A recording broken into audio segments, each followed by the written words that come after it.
Cape Cod is one of our most popular trips. It's one of our short trips. It's one of our easier trips. It's kind of a trip that typically kids start doing their first bike trip and hopefully come back and do more. We had 9 campers. We had 3 girls and 6 guys on our trip, and then Sam and I. And I think the age ranges, our youngest trekker was going into 9th grade, and the oldest was going into 11th grade. It's a 10-day trip. We're going to start in Boston and take the ferry to Provincetown on the first day, and spend 2 days in Provincetown on the tip of the Cape. And then the group moves to mid-Cape. They stay at Nickerson State Park. They're on the Rail to Trail, a 12-mile Rail to Trail. That's really a lot of fun. And from Nickerson, they're then heading down to Hyannis, and they're going to catch a ferry to go to Martha's Vineyard. They're in Martha's Vineyard for 3 nights. I think one of the funnest memories for me was at Martha's Vineyard when we were all like dancing at the campfire. And I think that, everybody was kind of dancing, and that was kind of a moment where like, okay, yeah, this group is fun.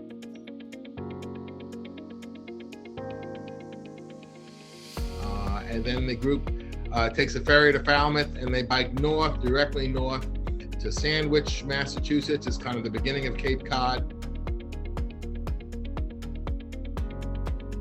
One of the stops I enjoyed most is when we went to the beach, because that was just a great time to hang out and just enjoy ourselves in the sun.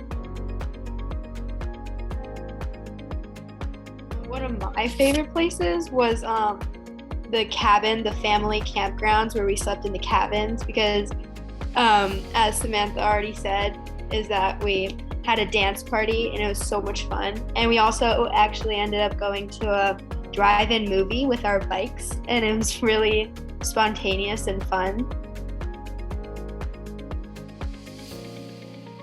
I loved Town Neck Beach in Sandwich, and if you go at high tide, there's this beautiful inlet sort of on the other side of the ocean, and there's this boardwalk that goes out, and you can jump off of it and do some fun tricks. So I would definitely recommend going there and checking the tide charts first to make sure that you can hit it at high tide to have a fun jumping in the water experience.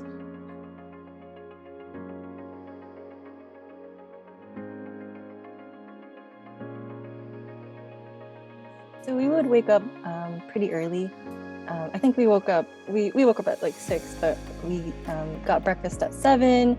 And that gave us a lot of time to eat and then chat and then also pack up our tents, because a lot of the times we weren't staying in the same place. So when we would pack up our things, it took a little longer, and then we would try to hit the road by 9 o'clock. And so we have a map for every day, and we would have a couple of the kids lead, which is really fun. And along the way, we can stop at places, but we usually hit a grocery store, get things for lunch and dinner and breakfast, and see the sights, and then go to our next campground.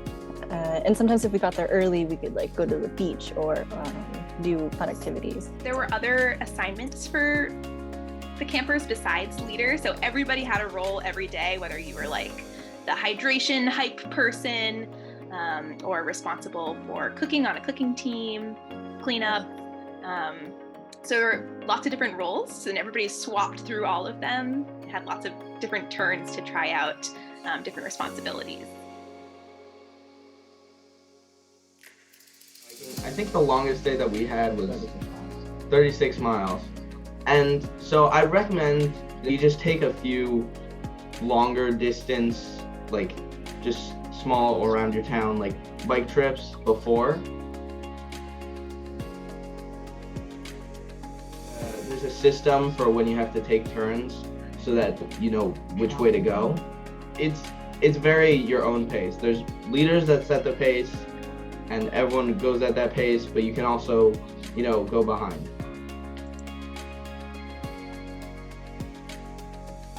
Even though we had a plan and we knew where we were going and where we would be staying, but you never knew what would happen the next day. Like how we went to a drive-in movie, we didn't know that was gonna happen. We didn't know what restaurants we were gonna eat. It's just kind of like a surprise. Every day you wake up and you're just like surprised and you don't know what's gonna happen, but it's exciting. So you kind of learn how to go with the flow.